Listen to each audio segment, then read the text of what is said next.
Morning, everyone. Good morning. Nice full house, it's awesome. It's now time to start the service, and we have a couple of treats this morning. In place of the musical prelude, this morning Bill has a couple of videos. One is a very funny 90-second long video called The Honest Preacher, and it's from Friend Dog Studios. The other is a slideshow of 21 original hand-painted virtues by Bill, representing the newish Jewish ethical system called Musar, which he'll talk about a little bit more later. And during the video, Deidre will be playing Time by Hans Zimmer. Enjoy.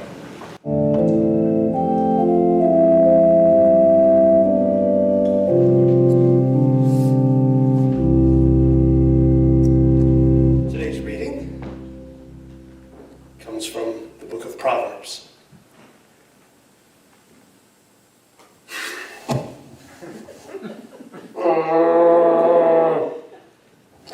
If I may digress for a moment from my prepared message, I mean it when I say to you, you guys, sometimes you're bad. Don't be jerks. You're supposed to be good. I'm in my office every day, and somebody comes in, and they're like, hey, whoops. I don't!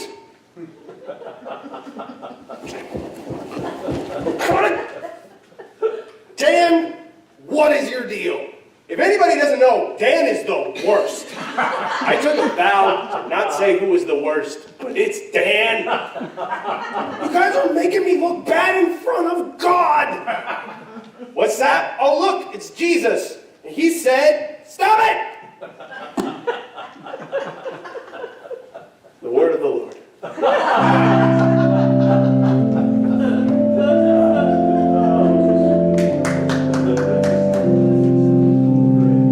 Stop it!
Bill. Welcome to the Unitarian Universalist Coastside Community Sunday service. I'm Laurel Frischman, and along with Dave Rudiger and Noreen Cooper-Heavlin, we are your even-tempered worship associates today. Unitarian Universalism stands among the liberal faith traditions of this nation. As a denomination, not just this congregation, but all of our congregations, UU advocates for LGBTQ rights, reproductive rights, civil rights, affordable housing, and climate justice, as we work together to promote social justice and to repair the world. And to these ends, today, we warmly welcome back Bill Heavlin to the UUCC pulpit. The theme for March is equanimity, and Bill's sermon is entitled, A Rejoinder to Chaos. He'll reflect on how three key virtues from the 19th century Jewish ethical system, Musar, may help counter the chaos we seem to be living in right now in our current political situation. Our opening hymn is number 188, Come, Come, Whoever You Are. It's in your hymnals, but we're also going to do it like this. It's based on a poem by Rumi, 13th century Sufi mystic, about spiritual seeking, love, and community. So we'll first hear Deidre play the melody, and then we'll all sing the melody together. And then, this is a round or a canon. So I want these people to be group one, these people to be group two. And we'll start you off at different times to sing it so that it comes together as a round. Okay? And we'll sing it 3 times when we get there. But the first time we sing it doesn't count. So play it, sing it, go Deidre.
Thanks for singing, and now David's going to lead us in our chalice light. I'm not sure how many rituals Unitarian Universalists have, but this is one of them. This reading is by Pat Arabe Lichty, and it's entitled, We Will Be Renewed. Please join me. We come together with our tired minds and bodies, with our confusion and questions, our uncertainties and our fears. We come together with our hopes, with our pasts and our ideas, our passions and our faith, trusting that in gathering we will be renewed. And that together Missed the line. yeah. We come together bringing all of who we are, trusting that in gathering we will be renewed, and that together we can create a world.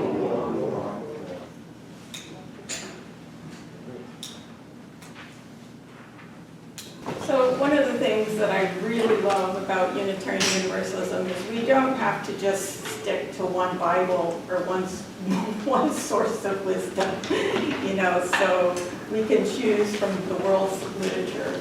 And today I'm going to be reading from the Tao Te Ching. Now, I want you to keep in mind this passage that I'm reading was dated back to 300 BC. So you might find that there's some similarities here, and then you also might reflect on the fact that we still haven't quite figured it out. So this reading is, the translation was by Stephen Mitchell. It's a modern translation, and it was recommended by Esther Wallace.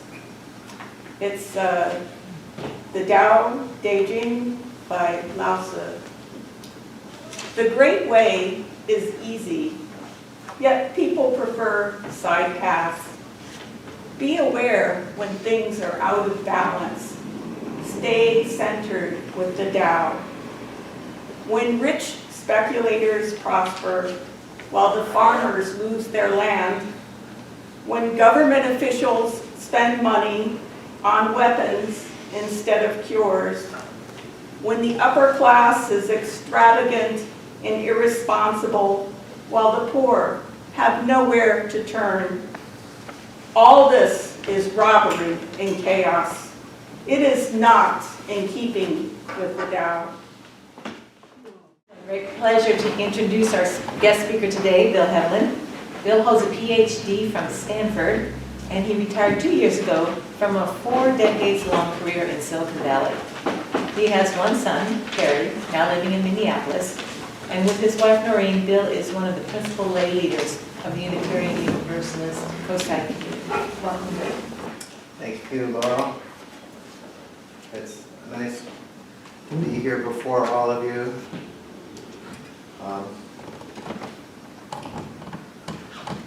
I feel so much harmony with it now that there's even a place for my water bottle.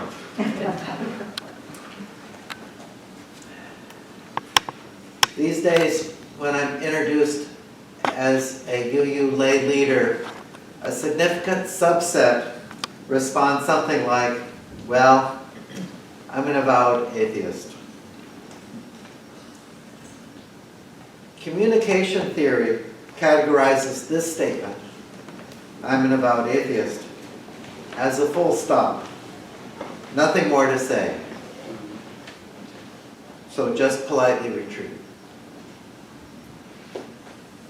I've this standard reply. Ah, then you'll be most comfortable in our first 3 rows. That's our dyed-in-the-wool section.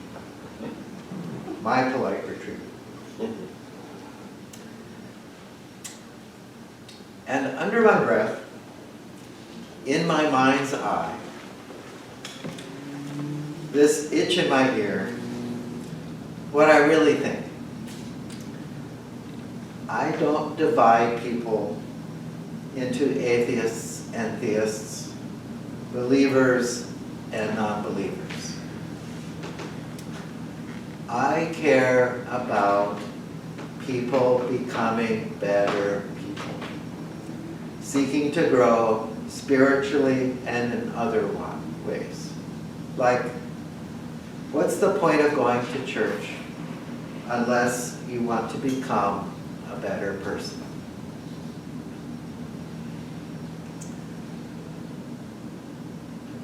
So I've just skittered onto some thin ice here.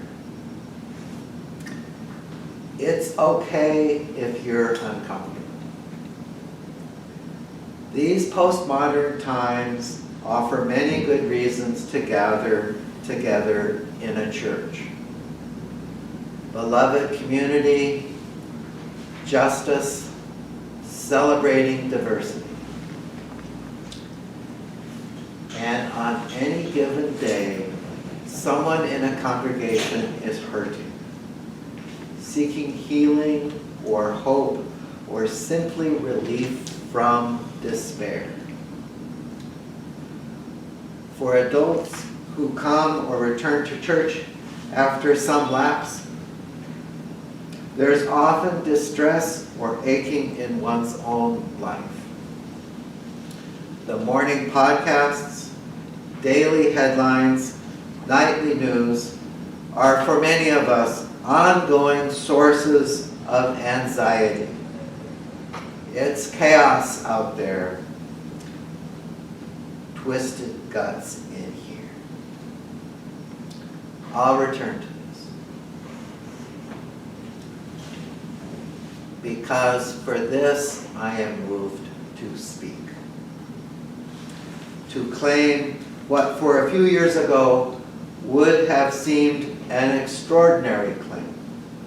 To claim in the face of chaos, onslaught of nightly news, and the re-emergence of the ugly American, to argue the case for pursuing the improvement of our own character.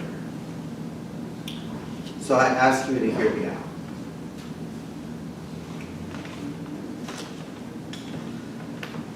The pursuit of virtue is sometimes dated from the 1st century and Stoic philosopher Epictetus. A time, I note in passing, when ancient Rome was consolidating into an emperor ruling an empire, no longer elected consuls running a republic. U.S. founding father Benjamin Franklin famously assembled a list of 13 virtues. And Franklin inspired 19th century Rabbi Israel Salanter and his Musar system of ethical virtues. Because Salanter was responding to his brightest students in his school, his yeshiva, who were not becoming very good people, not very ethical people. And you skip to the 20th century and the US, and social anthropologist Alan Morinus emerges to found the Musar Institute.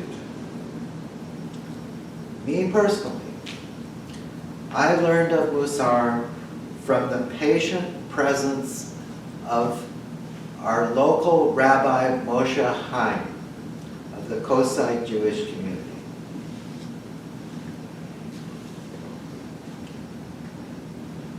Musar consists of 20 odd midot, sometimes translated as soul traits, sometimes as virtues. The general program cycles through the midot. With 21 midot, you spend about 17 or 18 days on each to fill a year. Not to max out that virtue. If a virtue is on a 5-point scale, 1 low and 5 high, Musar counsels us to aim for 3.5 or so. Slightly better than middling. A nouge on the high side of middling. In my personal case, some midot ankle tackle me for longer endeavors. In 2023, generosity. And this last year, 2024, solace from cultivating equanimity, or equanimity cultivating me, and chesed, or loving kindness, and curiosity. Equanimity, loving kindness, and curiosity. To me, these 3 midot speak to this particular excessively interesting time in which we all co-inhabit.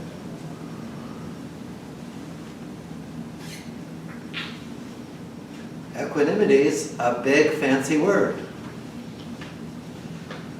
sort of central to Eastern religious traditions. So I'll circle around it and I'll spiral around it. But if you've ever heard someone say in response to some fisticuffs, verbal or otherwise, well, that was bad. How do we fix it? That, in brief, is the equanimous response.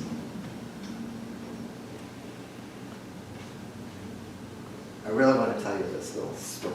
Thought here. You know that idea where everything you need to know you learned in kindergarten?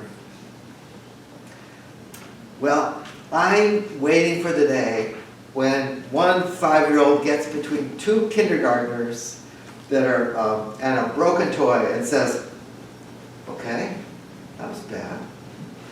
How do we fix this? Because they imitate adults, grown-ups, like, those election results were bad. How do we fix this? So there's something clearly the opposite of equanimity. Catastrophizing. Does that word sound newish? It is. Catastrophizing dates from around 2008 and that financial crisis. And since 2016, it's seen a steady rise in Google Trends. So what happened in 2016?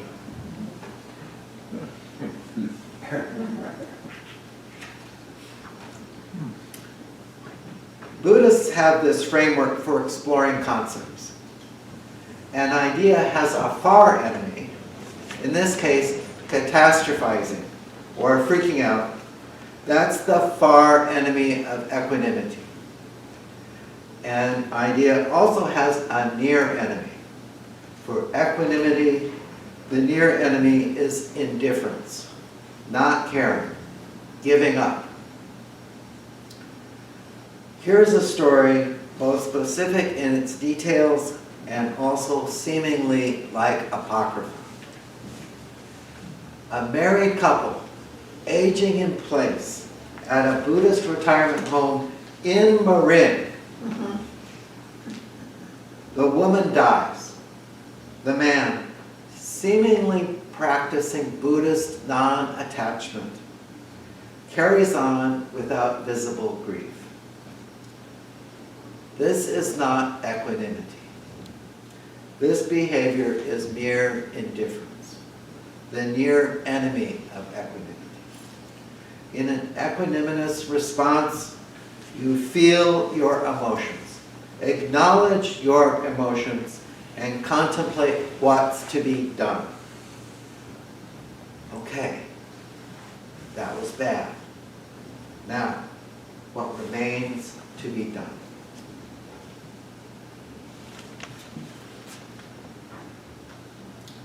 Last August, before the election, our son Perry was diagnosed with leukemia. Okay, that's bad.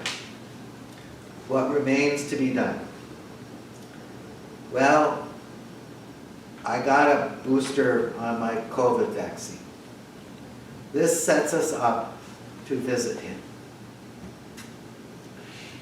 And I started writing him letters, illustrating cards, some of which you've seen today, and writing poems, only some of which were sent to him. People ask me how I'm coping. I'm doing more artwork and I'm writing more poetry. Both express emotions. I hope you see that. The artwork becoming a project illustrating Musar, that was never the initial plan. Just evolved that way. Buddhist scholar Johanna Macy makes this point this way. The first teaching of engaged Buddhism is don't turn away. Stay present. Our full presence is the greatest gift we can give to our world and to ourselves. This is the first noble truth, not to be afraid of suffering, but to let it be known and touched. That takes courage in a society addicted to comfort. But until that happens, there is no healing. So trust your own experience of grief and distress. Acceptance of these feelings transforms them and lets them reveal how closely we all are interwoven in the web of life. And there's at least one more layer. In the Musar system, each virtue is cultivated and nurtured. And the Midah, translated as equanimity, in Hebrews, it's menuchat nefesh. A closer translation is calmness of soul.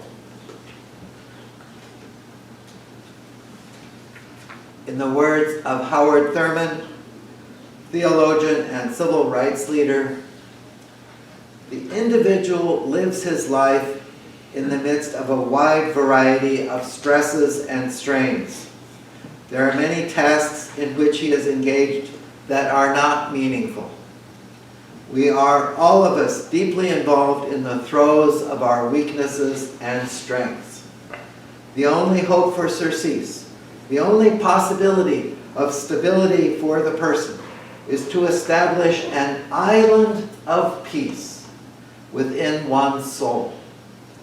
This is a place where there is no pretense, no dishonesty, no adulteration. What passes over the threshold is Simon pure.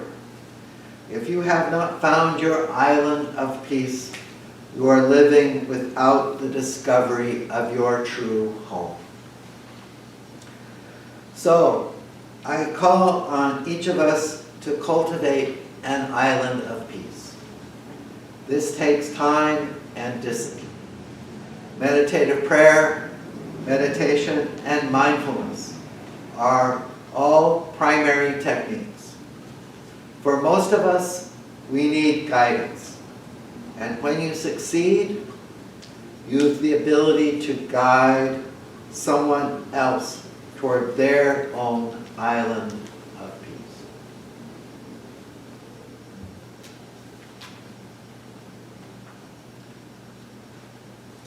On to loving kindness. The particular form called Chesed. Chesed is Hebrew. Biblical, actually. God's usually dishing Chesed out. Loving in spite of the chosen people's bad behavior.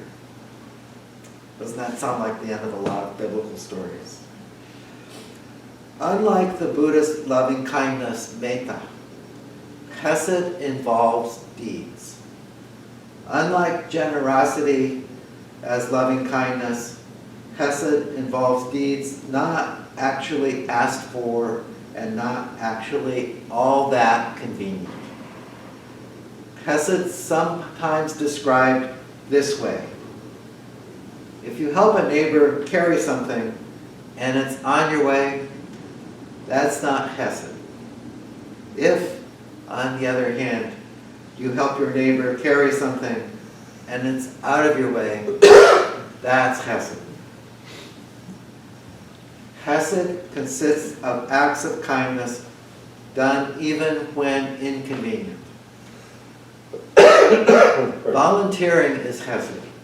Becoming that reliable volunteer is Chesed.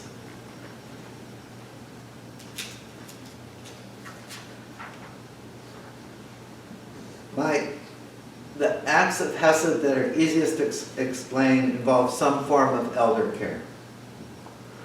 Caregiving is a lot of Chesed. Suspending your ego's wants while being kind.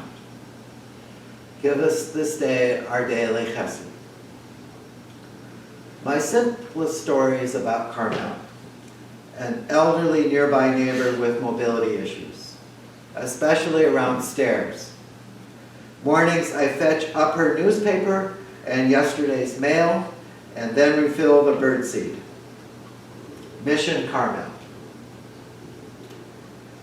And the neighborhood cat comes by for strokes. Like me, a bird watcher. One day, Carmel's daughter, visiting, comes out. She says, you know, I know you're from a church. I just want you to know that when my mother dies, you're not going to get anything. Yes, I know, and I know Carmel's glad to get her mail, and the cat likes me too. Hesed stories are like this. Person X does Hesed for person Y, and person Z expresses confusion.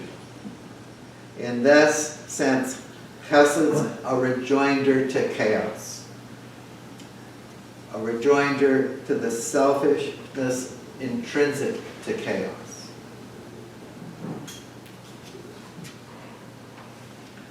Hesed's the form of loving kindness, the form that loving kindness takes when you no longer filter prospective tasks by your personal convenience. And Chesed complements equanimity because Hesed does good deeds for other people. I put this concept out there to enrich our common vocabulary. So what are the near and far enemies of Hesed? Well, cruelty is clearly the far enemy of kindness.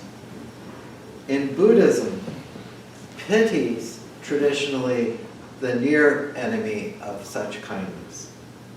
And bragging about one's good deeds is also a near enemy. Both pity and bragging reinforce the ego. Hesed lessens the ego.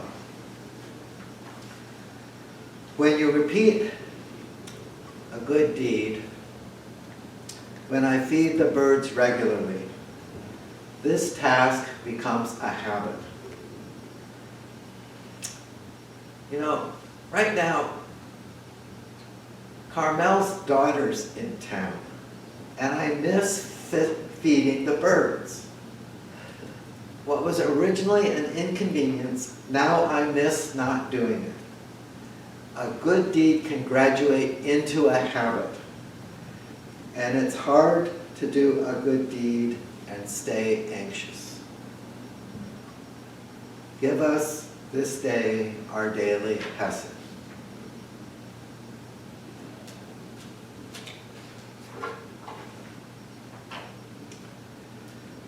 Now to curiosity. I don't know if you've ever surveyed religious traditions, but curiosity as a virtue is this outlier. If you're Catholic, don't be too curious about Protestants, right? If you're Jewish, don't be too curious about Christianity, and so on, right? So, in the tradition of Western thought, the Age of Enlightenment, the beginning of the scientific age, grew from curious minds. And before me are people well versed in the scientific tradition, maybe even made their livelihoods in science and engineering. And I want all of you to recognize this essential prerequisite to scientific inquiry. It comprises a resource, maybe a secret sauce, to nourish ourselves in this present moment.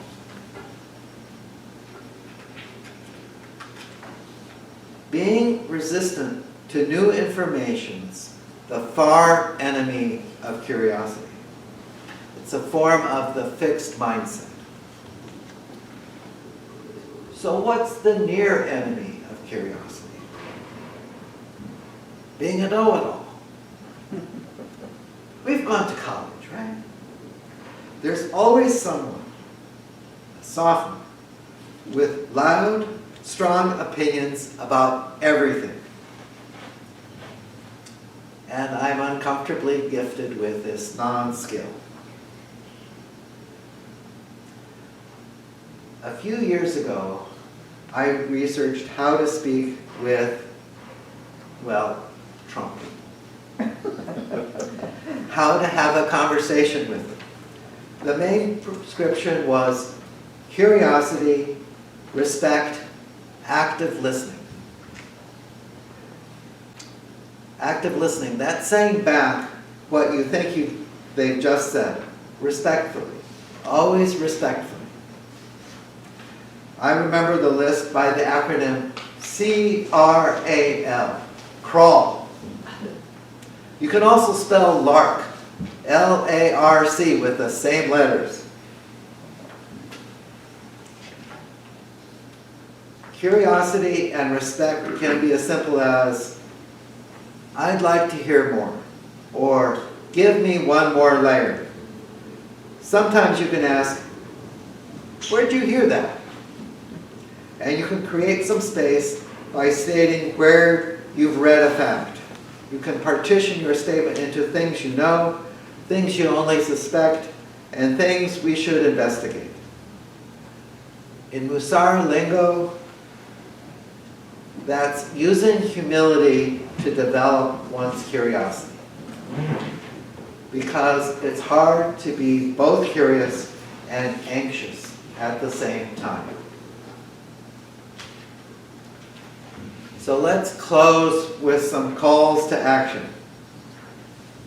1, cultivate your island of peace. 2, volunteer more. Dig down and volunteer. Volunteer somewhere consistently. And 3, listen to understand, not to debate. Remember, C-R-A-L, crawl or lark. Curiosity, respect, active listening. Equanimity, chesed, curiosity. Different ways to pour more love into the world. This is my rejoinder to chaos, to pour more love into the world. As Lao Tse says, the great way is easy, yet people prefer side paths.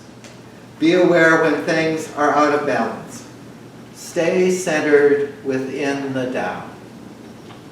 Stay centered by pouring more love into this beautiful, aching, chaotic world.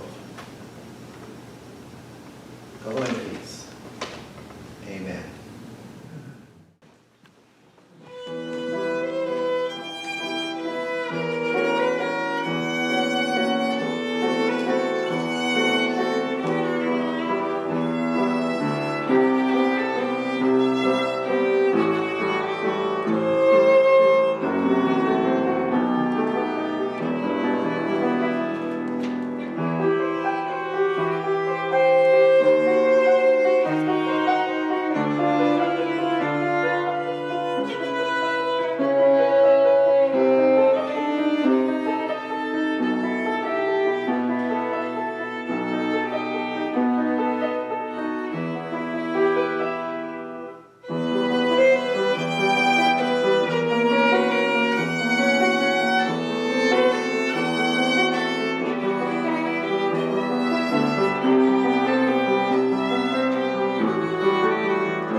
What we try to do here, and what I think many Unitarian Universalist communities try to do, is we don't tell you where to find your island of peace. If you found your island of peace in atheism, you are welcome here. If you found your peace in being a theist, you are welcome here. And we do not judge people based on where their island of peace is, but we give you lots of options in which you can explore to find your own island of peace.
Now we extinguish our candle.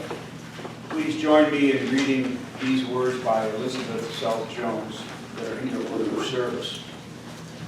We extinguish this flame, but not the light of truth, the warmth of community, or the fire of commitment. These we carry in our hearts until we are together again.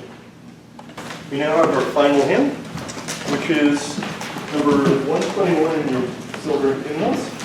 We'll Build a Land. We've sung it many times here, and we're going to be singing only 3 verses, the ones that are in your order of service. And Dietrich will play it through for us, I believe. You're going to play it through once, Dietrich, and then we'll start.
These are a grateful, thankful bunch, and so we want to thank people, all of you for attending today. And our deep gratitude to Bill Heavlin, who guided us in constructing this great service today, and reminding us to stay calm and carry forth with caring and curiosity in spite of any chaos.